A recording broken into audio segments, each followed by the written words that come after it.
नमस्कार दोस्तों, स्वागत है आपका हमारी एक और नई वीडियो में। और आज मैं मान्या आपके सामने शामिल हूँ अपने गुरुजी मनीष शर्मा जी के साथ में, जहाँ पर मैं उनसे पूछूंगी, आप ही के द्वारा पूछे गए कुछ सवाल और उनके जवाब हमें देंगे हमारे गुरुजी मनीष शर्मा जी।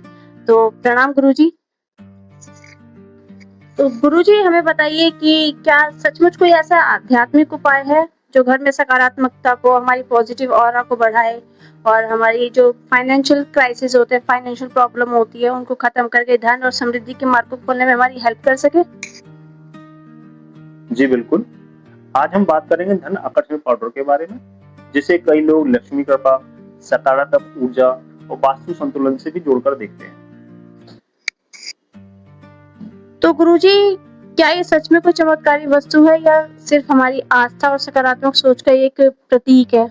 या आप इस बारे में हमें कुछ डिटेल में बताएंगे? जी बिल्कुल। ऐसे ही सवालों के जवाब हम आपको इस वीडियो के अंदर बताने वाले हैं। इसके उपयोग, महत्व, सावधानियां और आध्यात्मिक मान्यताओं के बारे में भी हम इसमें विस्तार से चर्चा करेंगे। वीडियो को अंत तक जरूर देखिए। और सबसे पहले मैं आपको बताऊं कि धन आकर्षक पाउडर बनता कैसे है। तो गुरुजी, मुझे आपसे ये जानना है कि ये जो पाउडर आप हमें बता रहे हैं, वो पाउडर बनाने के लिए जो चाहिए चीजें हमें, जैसे जो इसमें भी जो भी चीजें डलेंगी, सामग्री डलेगी, तो वो हमें हमारे घर में ही अवेलेबल मिलेंगी या हमें बाहर से कहीं से खरीद कर लानी पड़ेंगी? और क्या-क्या सामग्री इसमें यूज होती है, जरा हमें डिटेल में बताइए प्लीज। नहीं, ये जितनी भी सामग्री है घर में आसानी से मिल जाती है। और पूजा पाठ की जितनी भी सामग्री है, पूजा पाठ को आपका जो मंदिर है घर का, आपको उसमें मंदिर में ही आपको आसानी से मिल सकती है। इसमें बेसिकली जो इसको पाउडर को बनाना है, इसमें हल्दी, केसर, गुलाब, चंदन और गंगा जल का मिश्रण जो होता है, उसको सबको मिला के एक मिश्रण तैयार कर लेना है हमको। जी, लेप टाइप। हाँ, लेप। जी। ऐसा माना जाता है कि ये जो मिश्रण है सकारात्मक ऊर्जा का एक प्रतीक है और व्यक्ति को शुभ कार्यों की तरफ प्रेरित करता है। हिंदू धर्म में हल्दी को माता लक्ष्मी का प्रिय माना जाता है। जी बिल्कुल। और गुलाब प्रेम और सौभाग्य का प्रतीक है। चंदन मन को शांत करने वाला होता है। इन्हीं कारणों से इसका प्रयोग पूजा पाठ में और धार्मिक कार्यों में किया जाता है। और गंगा जल तो हमारे पवित्र है हमारे यहाँ। जी जी बिल्कुल। तो गुरुजी, अब इसका उपयोग कैसे करें और कब कब करना है, ये भी जरूर हमें बताइए। बिल्कुल। यदि आप इस पाउडर का उपयोग करना चाहते हैं तो कुछ पारंपरिक तरीके मैं आपको बताने जा रहा हूँ। जी। जो पहला उपाय है वो ये है कि सुबह सुबह स्नान करने के बाद, नहाने के बाद जी आपको अपने दोनों पैरों के तलवों पे, जी नीचे पैरों के निचले हिस्से पे जी इस पाउडर को लगा लेना। और जब आप इस पाउडर को लगा लेंगे तो ये पाउडर लगाने के बाद एक सकारात्मक ऊर्जा आपको महसूस होगी। पॉजिटिव ऑरा जी बिल्कुल।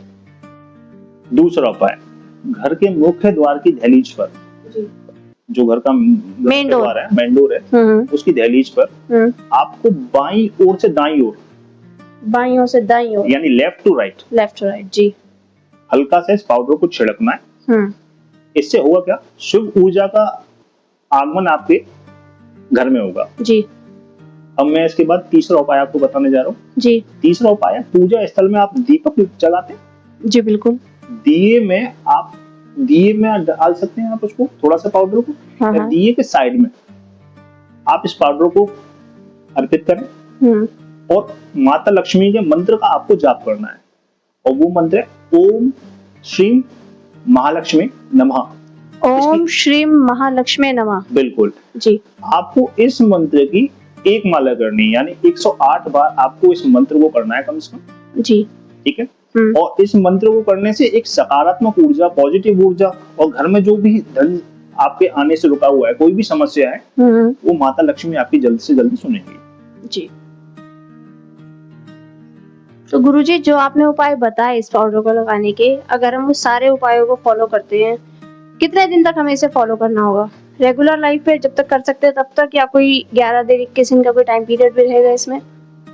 देखिए, मैं सबसे पहले आपको ये बता देता हूँ कि अगर आप कर सकते हैं तो लगातार आपको इसको 40 दिन तक करना है। 40 दिन? हाँ जी। 40 दिन तक तो इसको लगातार करना है, उसमें कोई गैप नहीं आना चाहिए। ठीक है।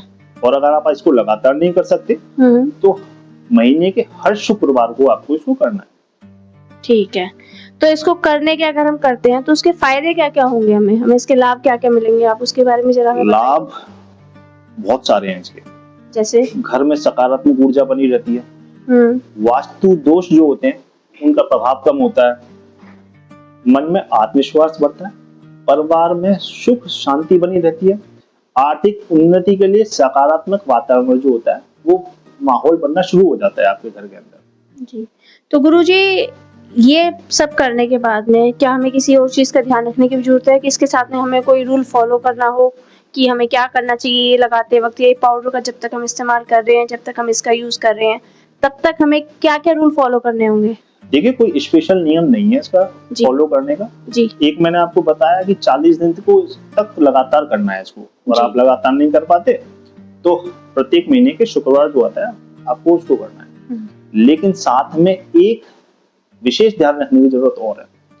पहला कि जो हमारे शास्त्रों में लिखा गया है कि परिश्रम, ईमानदारी और सही निर्णय और भगवान पर विश्वास, ये जो चारों मिलकर जो चीजें जो है ना, ये मिलकर सफलता ही दिलाती हैं। इन्हीं चारों चीजों के मिलने से ही सफलता मिलती है। बिल्कुल। यदि कर्म नहीं होगा तो केवल कोई भी उपचार ऐसे काम नहीं कर सकता। इसलिए सबसे पहला है कि आप भगवान पर विश्वास रखें, माता लक्ष्मी जिनकी आप पूजा कर रहे हैं उन पर सबसे ज्यादा विश्वास करें, तभी आपको उनकी कृपा मिल पाएगी जी। तो रोज भगवान का स्मरण करना है आपको, अपने माता पिता का सम्मान करना है, अपनी इच्छा अनुसार आप दान कर सकते हैं तो दान करें, और मेहनत कभी ना छोड़ें। यही सबसे बड़ा धन और आकर्षण मंत्र माना गया है जी। तो इसी के साथ हमारे सवालों का जो सिलसिला है वो आज यहीं पर रुकता है। हम फिर हाजिर होंगे एक नई वीडियो और नए टॉपिक के साथ में, नए सवालों के साथ में, हमारे गुरुजी के साथ में। तब तक के लिए अगर आपको हमारी वीडियो अच्छी लगी तो इस वीडियो को लाइक करें, अपने दोस्तों परिवार के साथ शेयर करना बिल्कुल भी ना भूलें, और ऐसी धार्मिक और ज्योतिष वीडियो के लिए हमारे चैनल को सब्सक्राइब करते रहे। साथ ही साथ अगर आपके मन में कोई भी सवाल है किसी भी चीज को लेकर और आप हमारे गुरुजी से पूछना चाहते हैं तो उसको कमेंट बॉक्स में जरूर लिखें। तब तक के लिए जय माता दी। जय माता दी। जय माता दी। भगवती आपको कृपा बनाए रखे।